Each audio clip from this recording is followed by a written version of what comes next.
All right, ladies and gentlemen, my name is Jesse Fergali. You're listening to Working Capital, the real estate podcast. I have a special guest, as always, on the show.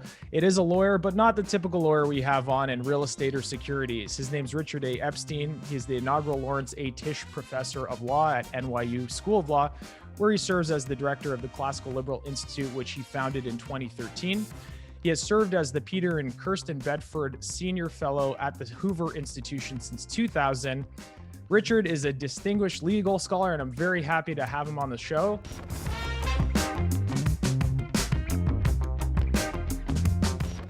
Richard, how you doing?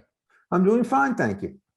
So, Richard, we were talking a little bit prior to the show, and I thought what would be great to talk about today, and it was something you did recently on another podcast, was we talked a little bit about the eviction moratorium and the impact of that moratorium on both the Canadians that are, tenants, landlords, individuals, businesses, as well as in the US, because I think the program that, both of our governments have put forth is somewhat similar. So I think we can definitely talk generally, and we could talk about the implications of that moratorium and a little bit of what your thoughts are going forward.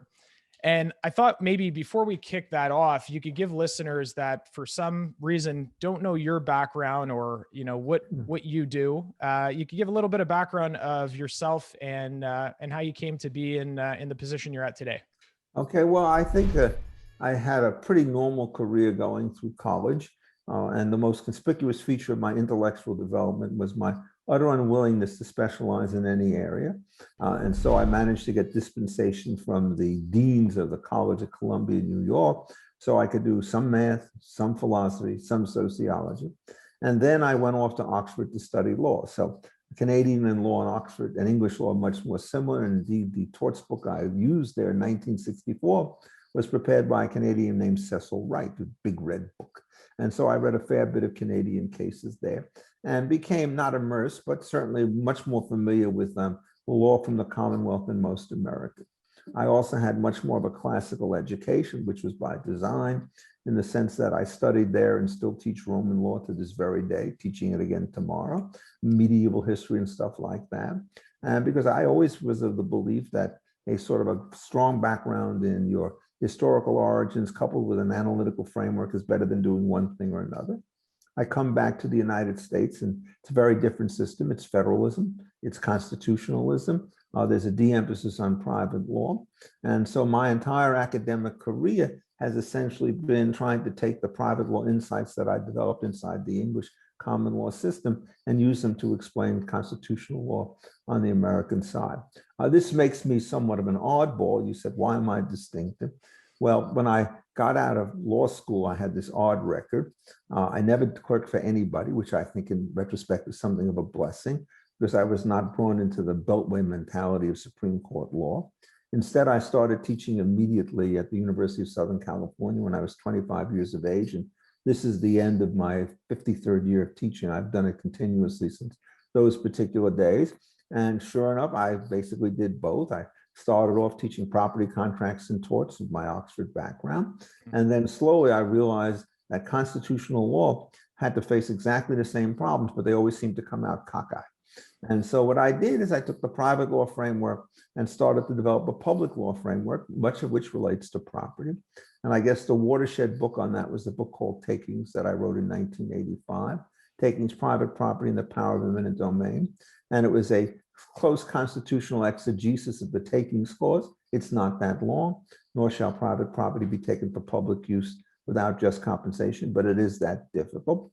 And in it, what I realized is that many of the common schemes of regulation, if my analysis were correct, would have to fall before the takings clause. One of those that would have to die an ignominious death would be a rent control statutes, which started in the United States in 1920 in a case called Block v. Hirsch. 5-4 sustained in the Supreme Court. The uniform approval has continued, but the nature of the rent control statutes have changed very mightily. And the essence of these statutes, which relates to the eviction question, so I'll sort of get back into this, is that the leases expire. Landlords are normally entitled to an absolute right of repossession, but under the rent control statutes, the tenants are given a statutory right to remain at a rate to be determined by the state, which means that evictions are no longer possible except for non-payment of rent. And that's extremely rare given that the rents are so heavily subsidized. So non-eviction is built into the ground floor with the rent control. And now what we do is we have rent control and non-rent control units. We have COVID, and the governments in both Canada and the United States, particularly in the progressive sides of their respective nations, have decreed moratoria for various lengths. Whatever they say is not the accurate situation, because you could renew a moratorium in one way or another. And what you do is you see these continuous situations. And so one has had to deal with both the rent control tradition on the one hand and the eviction tradition on the other hand, both of which essentially take property which had divided interest and convert them into situations where tenants have a rights to remain indefinitely.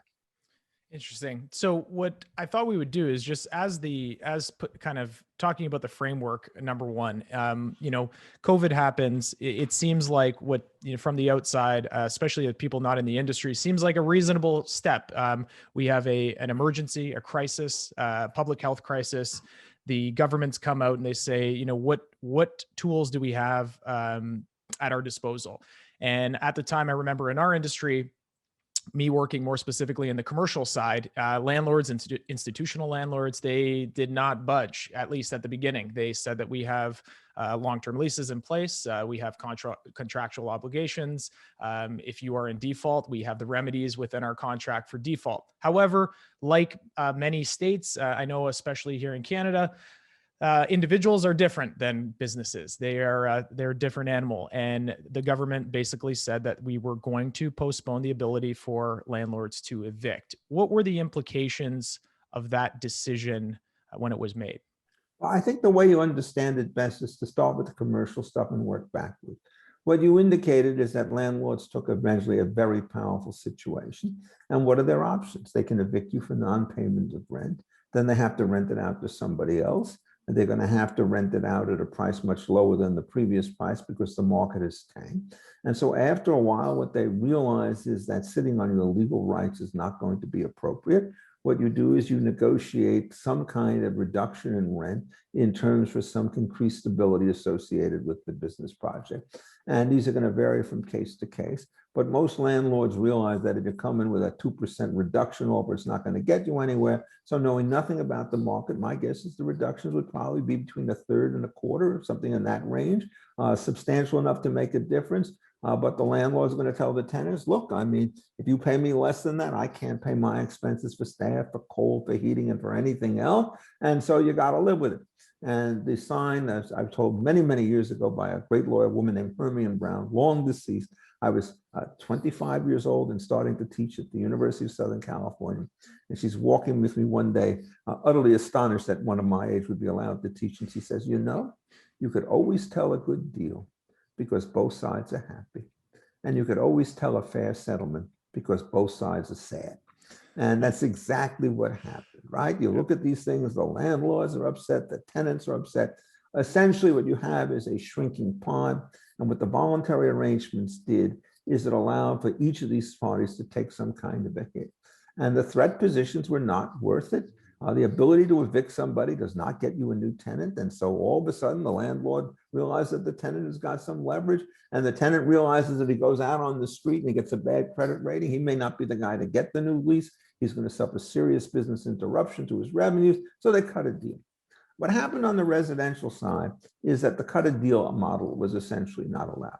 And so what you could have done even by statute is to say, look, for the duration of COVID, what we'll do is we'll look at the commercial side and we're going to say, maybe we'll give every tenant a 25% cut as opposed to protection against eviction. That's not going to be perfect. Some tenants are quite well heeled. They're doing very well. They didn't lose their jobs. And indeed, as we all know, there's some people who actually do better under COVID than otherwise because their services are much in demand. But there are many people who are near wiped out. So you'd get these kind of arrangements and you keep it. And it's exactly the same logic. Tenant doesn't want to go. Landlord doesn't want to expel. Have to cover your costs. The moment you say, no, what we're going to do is we're going to put in an anti-eviction situation, then you start inviting strategic behavior by tenants. So at this particular point, they don't have to pay anything. And if they don't pay anything, the promise is they will pay everything when they leave. But as we know, if you're in residence, you have a threat to evict somebody. But if at the end of the lease, they decide to pick up and go somewhere else, your cause of action against a bankrupt tenant or a distant tenant is not going to be worth very much. So the deferment is not there. The government could have said, we want you to do this and we'll guarantee the payments because we don't want you to do it in the other way, but that puts the thing on budget. And that's the last thing they want to do, because to guarantee the payments, you have to raise taxes against somebody else. So then they push it all on the landlords. This is going to create the dislocations I've talked about. Services are going to decline in their quality. Some of these landlords are going to go bankrupt. People who had jobs for landlords will have to take cuts larger than they would or be laid off altogether. It turns out that what you're opting for in a case of misery is a 0-1 solution. One guy takes it all, the other guy takes none of it. But in practice, it's going to be both guys are going to lose. And what you've done is you have a regime which is inferior to the one that you probably could have gotten through voluntary renegotiation. So the position here is not that landlords are going to sit on their rights and not budge. They're going to do in the residential area exactly what they did in the other area. They may cut different deals with different tenants based upon what's going on. That's all right. Uniformity is not necessarily required. But generally, you'll start with a presumption of uniformity, and then you'll start to deviate for special cases. I mean, I'm not a landlord, but I watch landlord behavior. And in fact, every time one of my children renews a lease, I ask them, well, how did the negotiations go? Yep. And you're told something like, well, the landlord said, we're going to have a across the board 3% increase.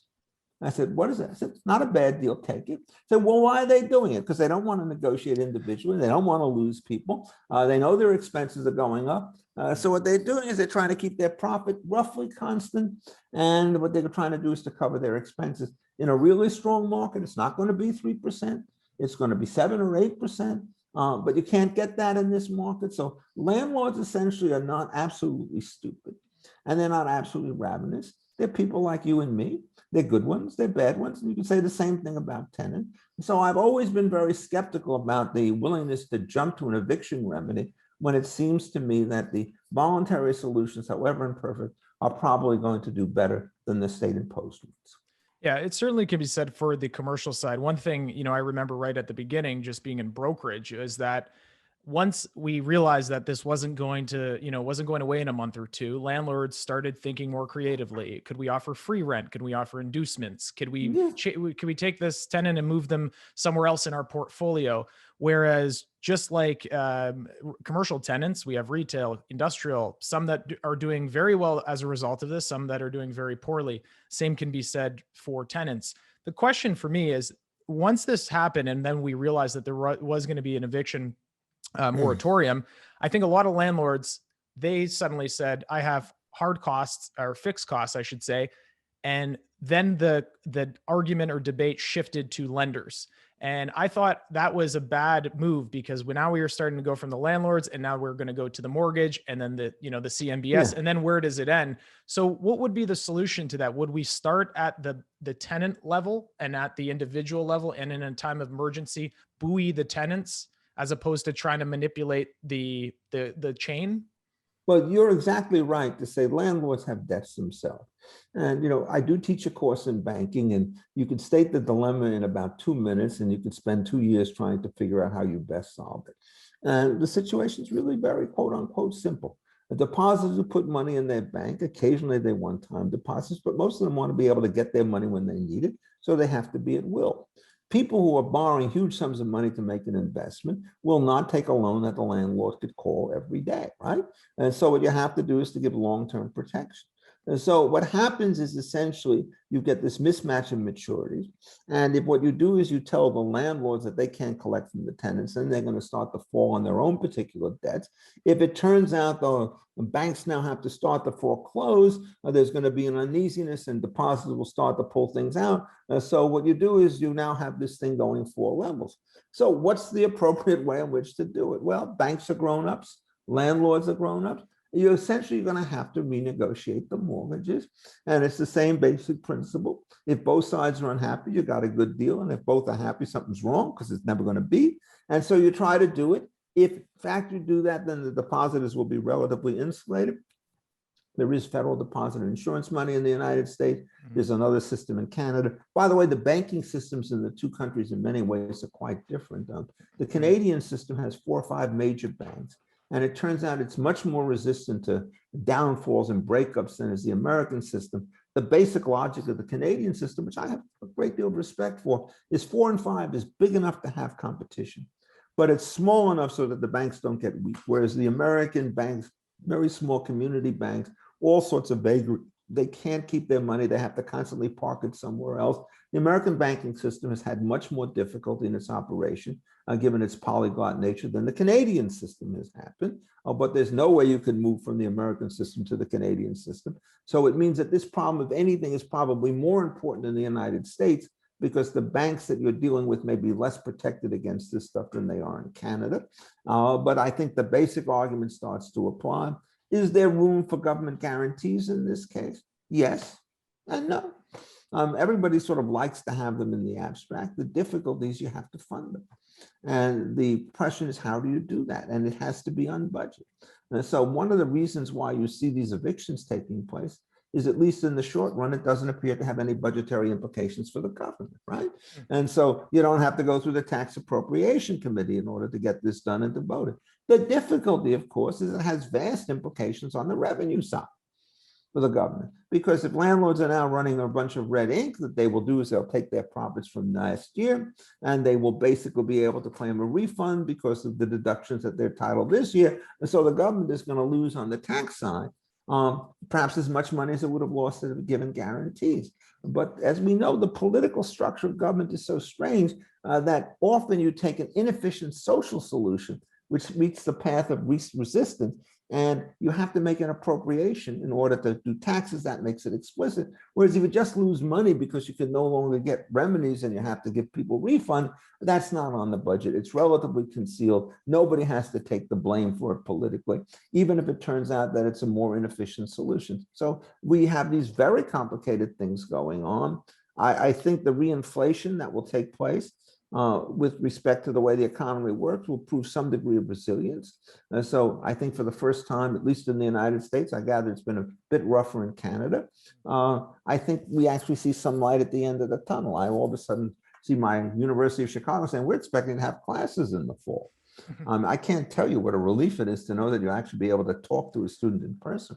But if the vaccine turns out to be inadequate against the new strains, we can have a reversal on this, which of course is one of the problems, which is the time horizons are still somewhat indefinite, although I think they're shrinking. So what you do is you put this thing in larger context, and in the end, what you do is you come up with the notion that a bilateral monopoly problem is probably easier to solve through negotiation than it is to have a government ukase, which essentially creates these dislocations. Yeah, it's definitely interesting to compare the two, especially from the banking perspective. I think recently I was reading, I'm not sure if this is true. It was an older article from Thomas Sowell, and he was talking about— Good friend. Yeah, and he was talking about at least partly the majority of banks that did fail in the States after the Great Depression were ones that forbade branch banking, Yes. which for us in Canada is the norm. But I think at the time it was, or maybe even still today in the States, it was limited and local was the concept. If we're to shift gears, Richard, and talk a little bit more generally into an area that, like you've mentioned in the intro, have talked about and written about, rent control. And before we go ahead with it, just to define it, because I think people just assume rent control just means that you have a complete cap on rents. And I'm not sure how familiar you are with what we have in Ontario here in Toronto. Our rent control, basically, like a lot of states that do have this form of rent control, it basically— Pardon me? Stabilization and something indexed to what you could assume is CPI, whatever basket they want to call it. And basically the winners in these situations are landlords that have a tenant that moves out and you can mark to market the rents. And my favorite, student rental investors that get a new crop every 3 years. So maybe you could talk a little bit about rent control, how it's kind of unfolded in the States, and a little bit of your thoughts on this. Okay, well, look, I will start with the time when I was a student, and I was in my senior year, and I wanted to live off campus. And my neighbor, a man named Sam Kaufman, had a bunch of units, and he looked at me. He said, "Ricky, my boy," as he called me then. He says, "I love having students from Columbia come into my units because they're gone in a year, It's not that we go to market rates in New York. At the time, you went up 15%, but the tenants we displaced was a couple named Friedman. They had paid $68.07 or something like that since 1943.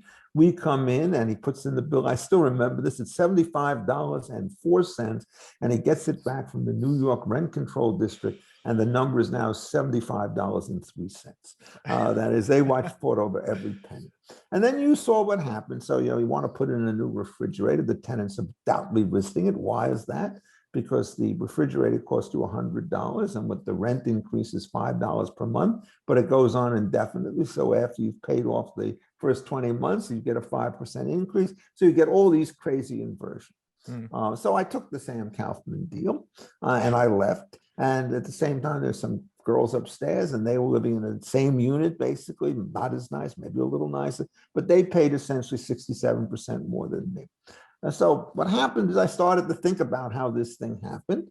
And there was another incident. I saw this terrific apartment on 110th Street, and I wanted to get in. And the landlord was always playing hard to get. And I did not understand what was happening. Why would he not want to show an apartment?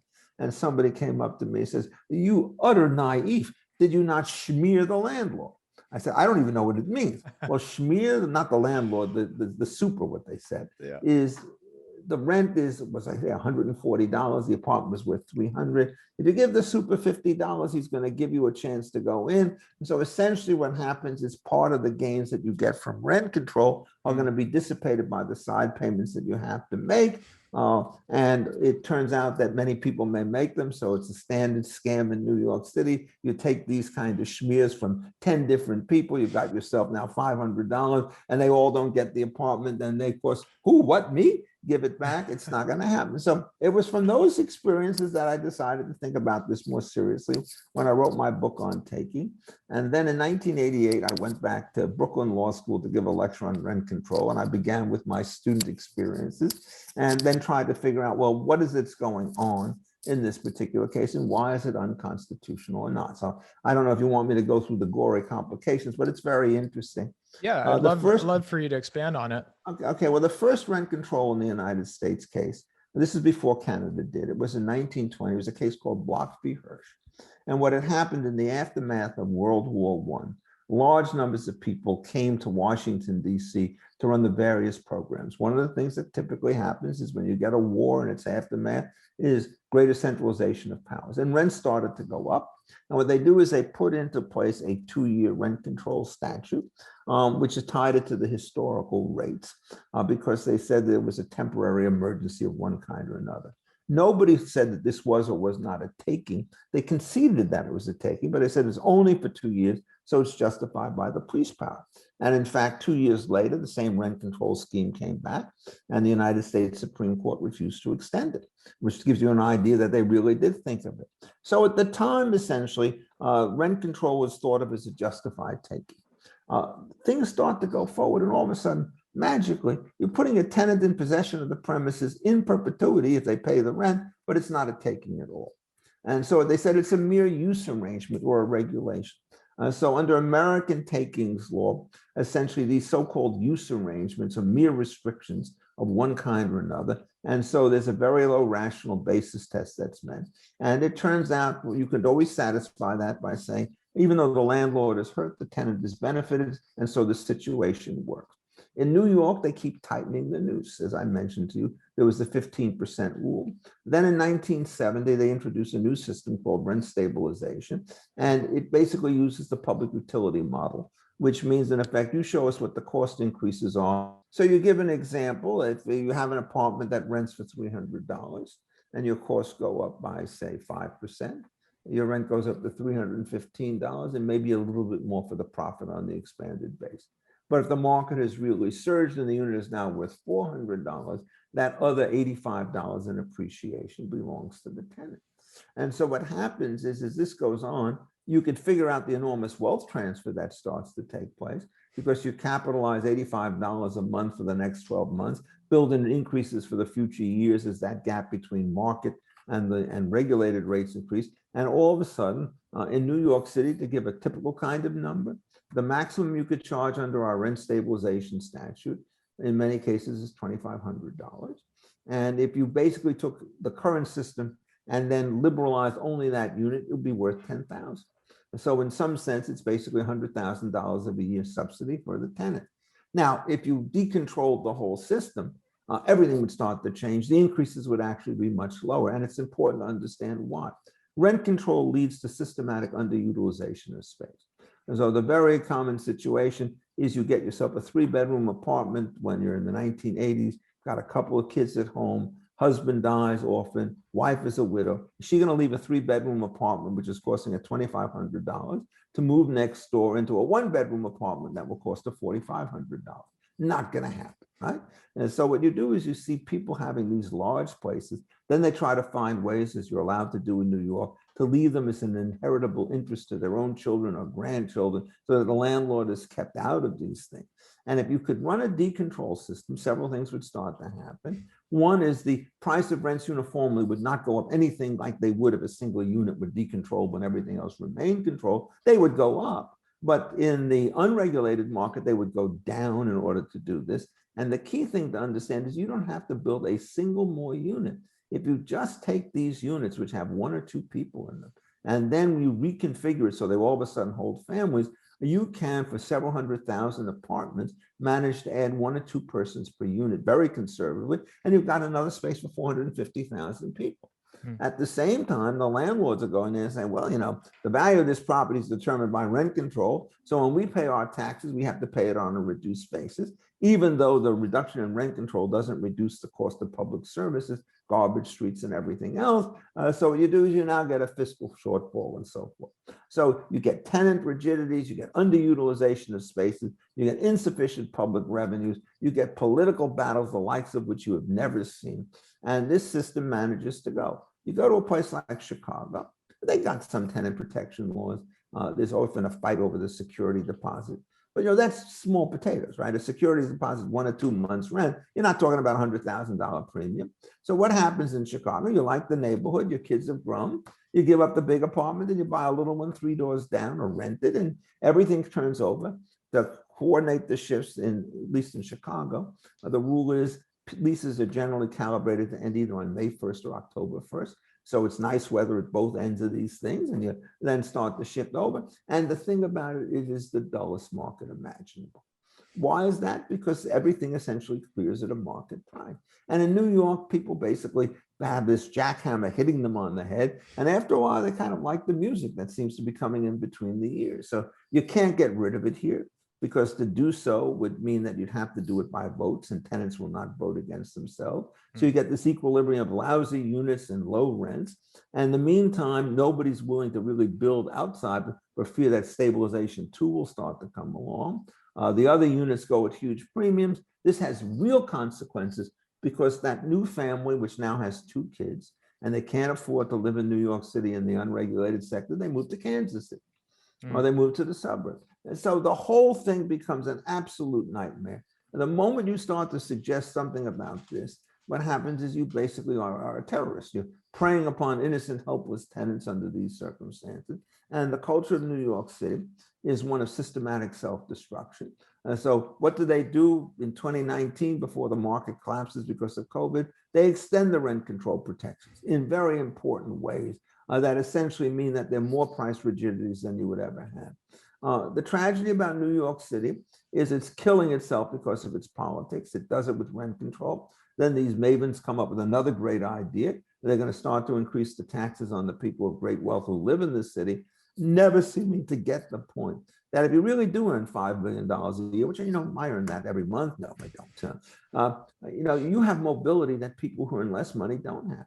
You have multiple businesses, you have multiple residences and so forth. So you pull out of New York and you decide maybe you'll live in Florida. There was a famous case of some billionaire whose rental in New York, if he was a New York resident, was be $25,000 a day or some about enormous figure.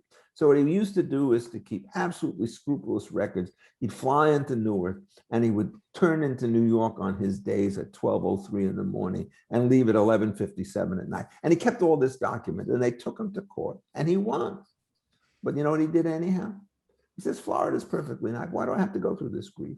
And so all of a sudden, it's not that you're getting any revenue, you're getting no revenue. And 25,000 times zero is a lot less than 5,000 times 365.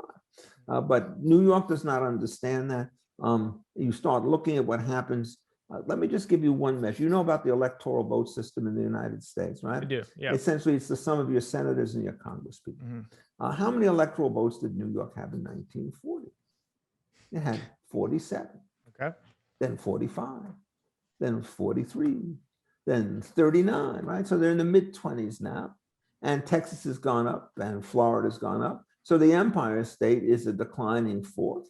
It's not alone. You've got Connecticut doing a little bit better, New Jersey, another basket case. Pennsylvania, they allow fracking, so it's kind of on the edge, right? It's a little bit better. Illinois, where I used to live, I've actually moved out of Illinois because we're in Connecticut now. The situation has gotten bad to worse, and it's all the same type of situation. It's the combination of high taxes and restrictive regulation that drives people to other locations. And somehow or other, the response, since everybody believes if they're in government, that demand is inelastic. So no matter how much they charge you, you really have to live in New York. Well, there are many people who really have to live in New York, but there are always people who are at the margin, right, Jesse? Yeah. Which means that a movement of a penny and they're out. And you never know where that penny is. But if somebody says a penny can't make a difference, well, then 2 pennies don't make a difference. By the time you're done, then $10,000 doesn't make a difference. There is something known as a reservation price, the maximum you'll pay, and a penny above it means you're gone. And even if we don't know where that is, or the number may shift over time, you start looking at the exit from major cities in the United States, and it all follows the twin situation of bad taxes, bad governance, and in New York City, often very bad services on a whole variety of dimensions. So it's a kind of a very troublesome saga. Rent control is something that can turn an entire city around to the wrong way. It's funny. Yeah, there's always a slope on that demand curve. But you mentioned a good point, and it harkens back to this idea of commercial and residential. And by that, I mean, on the commercial side, there's a million different ways to structure a lease. You could structure it as rental increases with CPI. You could have a triple net lease. There's all these different mechanisms. And my fear is, I mean, New York is a good case study, but my fear is even in cities like the ones here, whether it's Montreal, Vancouver, Toronto, or West Coast in the States, where I've seen on the institutional side, the residential institutional side, so apartment buildings, is that all of a sudden, when they know that there are caps for increases, there's this CapEx or this discretionary funding amount, and it's basically for tenant buyouts. It's basically to go to tenants that are severely under market, give them a 10,000, 15,000, whatever dollar amount it is. And it's kind of reminds me of the example you gave with New York of paying off the super just at an institutional level. And it seems from the totality of it, if they had backed off on the rent control, those monies would have made their way. And instead they have to be done in some kind of a nefarious back alley way that's being done now. Yeah. Look, one of the proposals that you have to worry about is how do you transition, right? And, first of all, in order to transition, you have to have confidence that you have a stable regime that will last for at least 5 years. But this is the simplest way in which you could do it. You say every year you have rent control. It's now gone. And so the rents can go up 10% every year for 5 years, and then they're free. What's going to happen is, amazingly, you'll discover someone says, I can't raise it 10%. I can only get 6%. Yeah. And so what you will do is you will start to get validation of the fact that as the supply expands, the increases that you're going to get are smaller than you would otherwise have thought, and the thing will stabilize out a little bit more quickly. But there's always the case of the fiendish landlord who does some vicious things with respect to some tenant, often because they're trying to pry them out with a crowbar because the rent is too low. And that taints the entire profession. You've tried to do this through courts in many ways before COVID. The New York state courts are absolutely hopeless. And the old federal Second Circuit was hopeless. The interesting question that we have to deal with in the United States is the impact of the Trump judiciary. I mean, these are for the most part extremely strong appointments. I'm happy to say that I have many former students whom I count amongst these rats, and they were my very best students. Trump appointments are much stronger than the Obama appointments are. If you just look at their bare credentials, where they went to law school, were they on law review, did they clerk for the Supreme Court, what kind of practice did they? Had you as a professor throwing that in there? Well, I mean, look, the University of Chicago used to have not very many, but I've spent a lot of time trying to help my students get clerkships and to get judgeships and so forth. And I knew some of the people who worked with the Trump administration so they could actually write letters of assistance. And, I see these splendid students on the court, but it doesn't mean that they agree with me. And so the great problem that the Democrats or the new Trump judges face is they believe in two things that are ultimately somewhat incompatible. They do not believe that judges should essentially extend their influence to deal with what they would call political questions. And they also believe that they should be faithful to the constitutional text. Right. Well, it turns out that, the takings clause is written in very broad language. It covers all private property. And there's no way you can make sense of it to say that you haven't taken property when you tell somebody what the government's doing is it's not letting you go in and then they're ordering you to keep a tenant in there. That's simply taking over the possession of the unit. They've authorized it. They're responsible for it.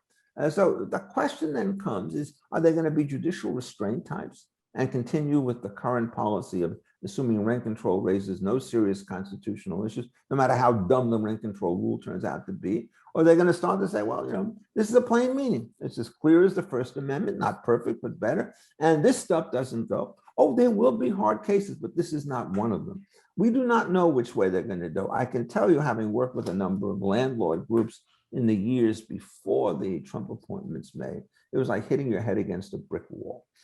There was nobody in either the Second Circuit or in the New York court system that had the slightest interest in all of these things. When I wrote my takings book, which I mentioned, it was the time at which I had first said that rent control statutes were unconstitutional, along with lots of other stuff. And you should have seen the liberal reaction at that time when the book came out.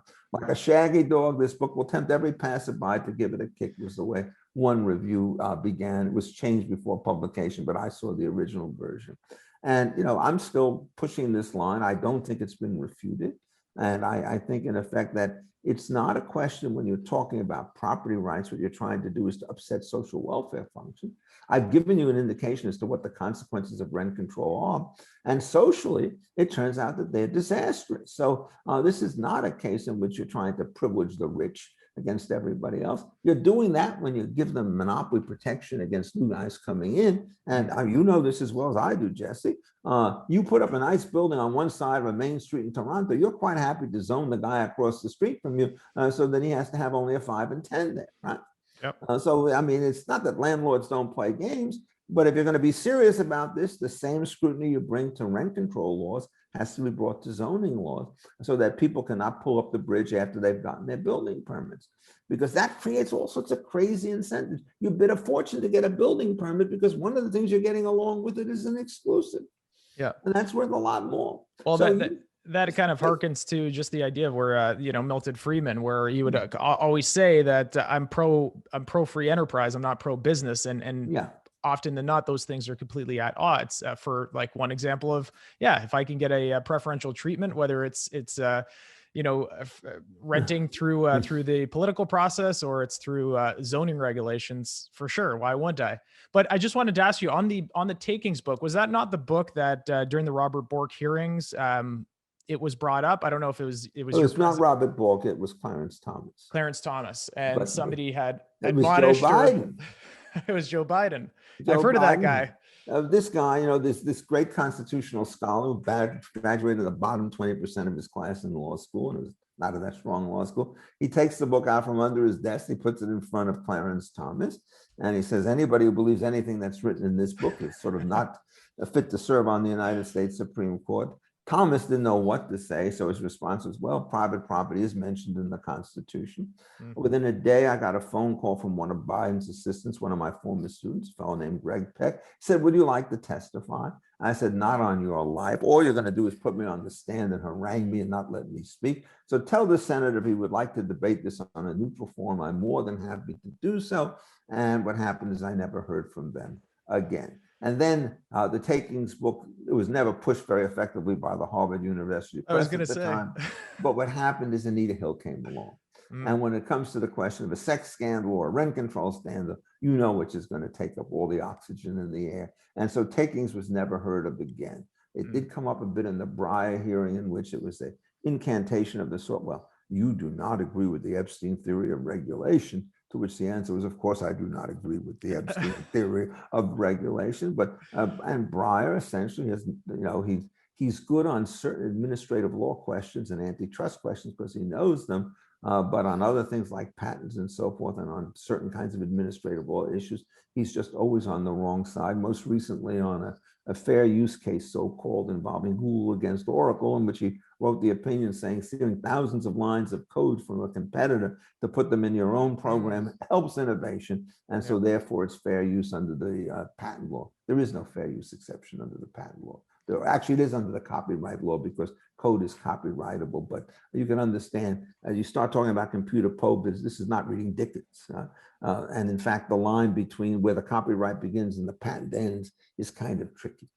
But the fair use does not belong in code cases, which is what he was prepared to do. Well, hopefully once this, we all get better and life's back to normal, a bunch of us from the University of Toronto, we're going to head down to see one of the cases. I've never been before, so that's on the list.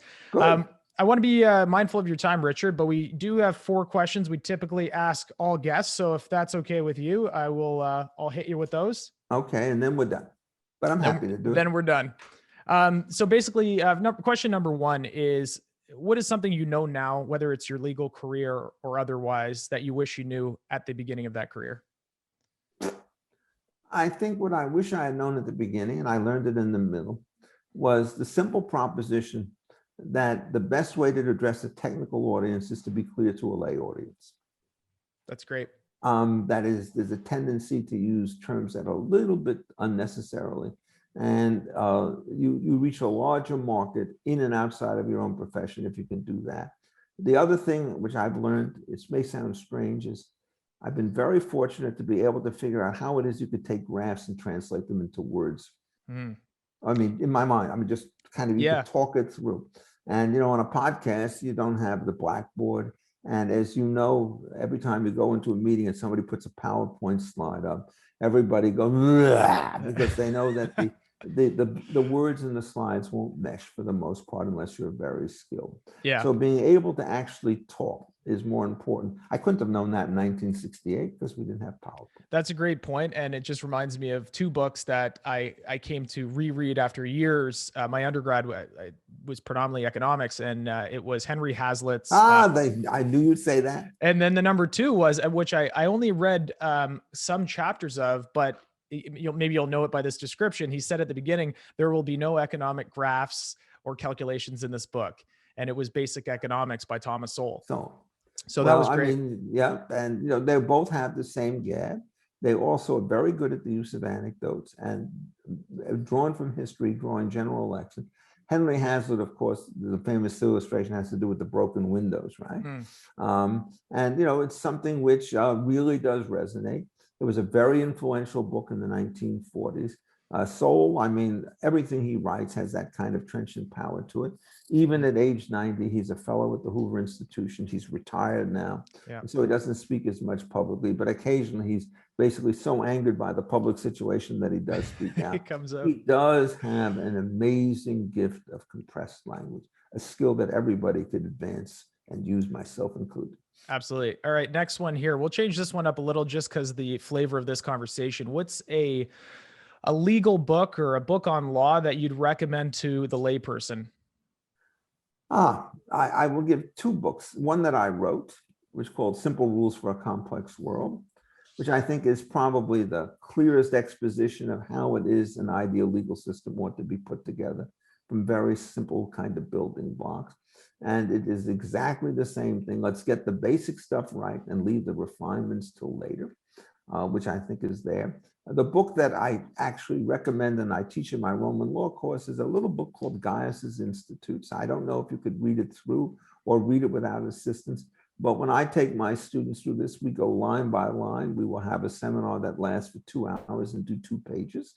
But it turns out the reason it's such important is it's the book which set out very early on in our legal history, the basic framework for legal institutions and rules that still hold today. So it's kind of a book that I actually relied on a lot when I wrote my Simple Rules for a Complex Law book, because being a Roman lawyer, I think, is one of the most important things in my career. So I was giving a lecture today at the Texas Federal Society, and sure enough, one of the two people who was talking about it, she had been one of my students in the Roman law class that I had. And over the years, I've had, I guess, probably 20 or 30 Supreme Court clerks coming out of that class, many judges and so forth. It is essentially an alternative way to look at the universe, which doesn't become obsolete over time, but it's amazing how robust it turns out to be. And other great books, H.L.A. Hart, The Concept of Law, is a pretty good book, but it's not substantive enough in my judgment. He's more interested in procedure. Blackstone is amazingly good. If you read the third book in Hume's The Treatise of Human Nature, man, heavily influenced by Roman law, he really has some astonishing insights and some incredible bloopers. So, I mean, it's that. I think reading the great books is very important, and I read them all. Yeah. I mean, quite contrary, Holmes, The Common Law, Pollock and Maitland, The History of English Law. It's actually written by Maitland, not Pollock, but Pollock was senior at the bar. It took you up to 1307, but when I was in law school, and I was in the summer of 65, I stayed at a place called Bentham Hall at University College on Cartwright Garden. And I took that book and I read it from cover to cover. And I took notes all the way through. And it was a very fine investment in terms of intellectual development. Reading the classics is underrated today. Yeah. And it's something which everybody ought to do. It's funny you mentioned that. I recently reread John Stuart Mill on Liberty, and I guess I forgot how much of an easy read that was. Easy in terms of understandable, But it fell apart at the end. It fell apart at the end, but him, Adam Smith, as opposed to if somebody, the first classical they read, or not classical, but say political economy, is Ricardo. When you don't get a particularly good writer, or it's so far back that it's almost arcane. Whereas, well, I mean, he did, the principle of comparative advantage and the Ricardo equivalence theorem are two great achievements, but they're a bit rugged. The problem that John Stuart Mill had, I actually wrote a piece in the Toronto Law Journal about. Oh, there you go. About 27 years ago. It was called the harm principle and how it grew. That is, harm if you start as a Roman lawyer, right? It has to do with okitera, killing, and breaking things. And that's the lexicloid. By the time you start hearing Mill, it's anything that I do that makes you worse off than you were before. And then you have to figure out, well, what do you do with competition? And what do you do with error? And so it turns out, as you expand the harm principle, by God, what becomes harm? Somebody undersells you and drives you out of business. That's harm. Somebody refuses to do business with you because they don't like your religion or your politics. That turns out to be harm. If you have harm defined that broadly, essentially you get the modern welfare state, even worse. And Mill was not fully aware of that problem. And so he begins with the most famous statement about the only warrant for getting involved with somebody is not his own welfare, but the protection of harm against others. And at that point, it sounds like beating up is what he's thinking about. But he didn't do the rest of it. Why is it? Because he wasn't disciplined enough in a strange sense. There's a real problem about being brilliant, as he surely was. Things come too easy to you. And what he had to do was to go back and see, I lost you. Have I lost you or not? Nope, I got you here. You have to go back and do it. So the great advantage about Roman law as a method, okay? And I wrote a book called Skepticism and Freedom. They were brilliant incrementalists. They started with the first principle. They weren't quite sure how to defend it. You have to work on that. But they knew how to grow by state. So in the question of causation, they begin with corpora corpora, by the body to the lie. I mean, basically hitting you on the head. There's no theory of necessary or sufficient conditions but for causation or any of that elaborate stuff. And then for them, it's a real struggle to find somebody responsible when they put a cup of poison in front of you, not telling you what it is, and you drink it and die. Because now there's a new act, and they slowly start to go back, and they do it with exceptional clarity and great sophistication. And by the time you're done and you compare their solutions with a lot of the modern solutions, even though they don't have the conceptual framework in which to describe it, it turns out they actually do a better job than modern alternative theory. Hmm. And so this very strange situation involves is that you sit there explaining, well, if you really knew what the lex aquilia, the Roman law on torts, said about this, you'd be a lot better off in some cases than knowing the restatement of torts, which were developed, 2,000 years later. Right on. Well, I hear John you sighing here on the Roman law aspect, but super Yes. interesting. Well, third of four, more of a substantive question, and then the last one's a fun one. Mentorship for younger individuals, students, people getting Yeah. into practice. What are your thoughts on that? Well, I regard that as my primary obligation in some sense. Getting people into law school occasionally, but certainly clerkships and teaching positions at the Classical Liberal Institute, which my friend Mario Rizzo and I direct. We have fellows, and we spend an enormous amount of time helping them get positions in teaching of one kind or another. We're pretty good at it, but you may have to write 10 or 15 letters for somebody, coach them on interviews, call people up. But I'm now 76. No, wait, no, I'm almost 78 years old. Sorry, I take that back. Could be president. Well, he's a little older than me. So I don't have quite his richness of experience.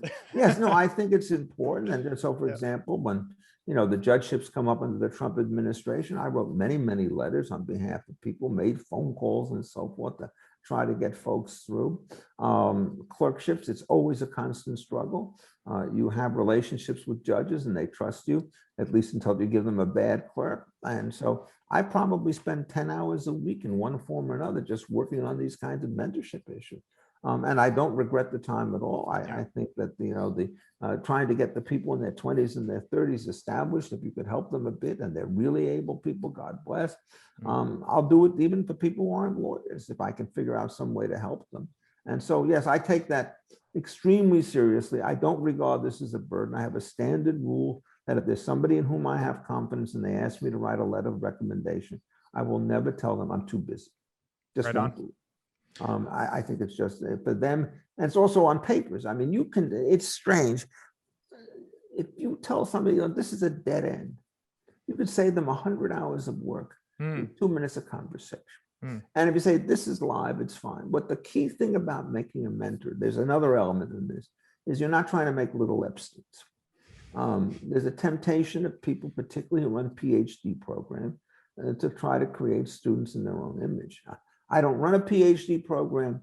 What I always try to do, and I'm pretty good at doing it, I think, is you tell me what you're interested in, I'll try to figure out how I can help you with your project, not with my project. And that's the virtue of having taught so many different courses in law school and in related subjects, that there's nothing which is completely foreign to me. And if I don't know what they're talking about, so tell me more about it, and then we'll kind of work it out. So I think it's an act of love, and it's a kind of an essential duty. Interesting. I was reading a book a little while ago. I can't remember the one, but it was something, it was a German scholar, I think in the 19th century. And it said about the American, he said his only problem is he has a PhD. But the last question, fun one, stole from Bloomberg, as listeners know. First car, make and model. Well, it was a used car. And I think what it was is I came back from Oxford, I'm going to Yale, and I had a 1963 Valiant. But that's not the really heroic story. The heroic story is in doing driver's training, where were my first 2 accidents. Okay, there you go. In driver's training. Yes, and not 2 drivers said, well, they both took place in my garage. We had a 2-part garage. And what happened is I would try to back a car out, and the driveway was at 90-degree angles to the garage. And so the first time I come and I turn it hard and I bash the front right fender into the other side. And then I say, my father takes it into the stop. And the next time I'm more careful. What I do is I only hit it hard instead of bashing it. And so my father brings the thing back to the mechanic. He says, what again? He said he did not want to reveal his son's rare talent at wrecking cars. But what did happen is my older sister basically taught me how to drive, not my parents. There you go. All right, Richard, for those that would like to reach out, just see any of your writings, your past work, your books, where would be the best place for them to go online? Just Google. Yeah, that's what I say. I still ask people though. Look, Google your name, Richard A. Epstein. Yeah, I guess I've written 20 odd books and I don't know how many articles. Okay, my view about it is just do it, don't count them. Right? It's a much better strategy than counting and not doing. As I said, if there was one book that kind of tries For the layman, I think the Simple Rules book is the one I would recommend. If somebody wanted to find a book which was consciously transformative, I would say it was the Takings book. If they wanted a book which was systematically comprehensive on constitutional issues, it was a book called Classical Liberal Constitution. If they want a critique of the administrative state, I just recently wrote a book called The Dubious Morality of the Modern Administrative State. So, I mean, there's a smorgasbord out there. My guest today has been Richard A. Epstein. Richard, thanks for being part of Working Capital. My pleasure. And I'm glad that you work so hard.